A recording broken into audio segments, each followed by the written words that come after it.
Hello everybody, welcome to this episode of Low Carb in the Leaves with me, Dr. Mary Barson from Real Life Medicine. It's quite cold today. So this week I'm discussing autoimmunity, just little tidbits about this really common, increasingly common, almost frighteningly common affliction. And discussing ways in which we can all take steps to reduce our risk and to even help heal and treat autoimmune illnesses when they exist, if they exist already. There's as a fantastic researcher at the moment, Dr. Alessio Fasano. He's an American gastroenterologist and research physician who is an absolute expert, a world-renowned expert in autoimmune diseases, and he's been a pioneer in understanding celiac disease.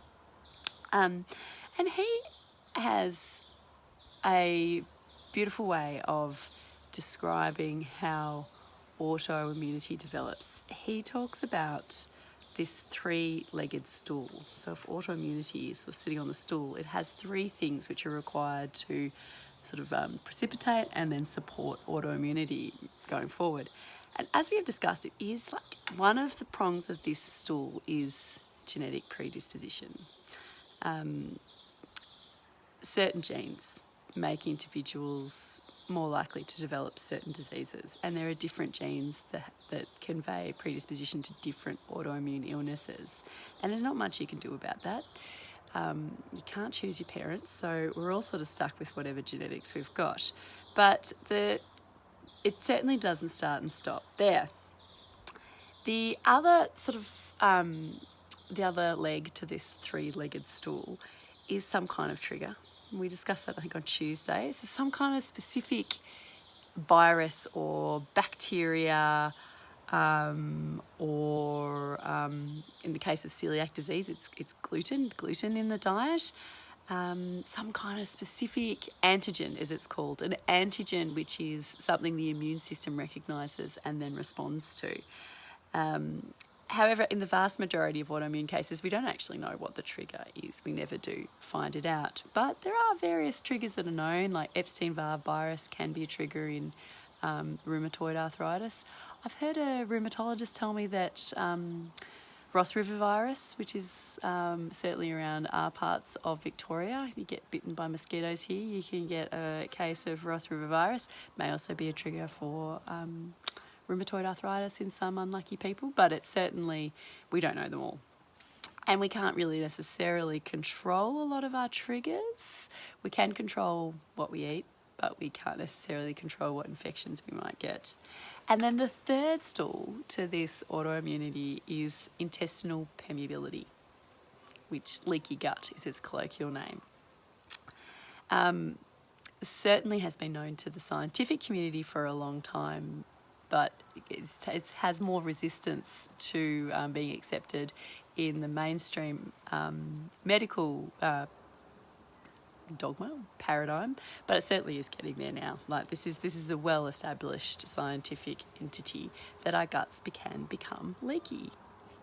And what it means is that when our guts are leaky, it means large compounds such as like the food from, such as the proteins in food, or even entire bacteria can leak through our gut wall into our bloodstream, and then once they're in our bloodstream, they can then trigger autoimmunity through various mechanisms. And leaky gut can occur for many reasons, like food sensitivities, infection, chronic stress, microbiome disruption. And you can do a lot to heal your gut and prevent leaky gut or reverse it if you have it by really simple and really fantastic lifestyle interventions. The lifestyle interventions that we are so passionate about here at Real Life Medicine.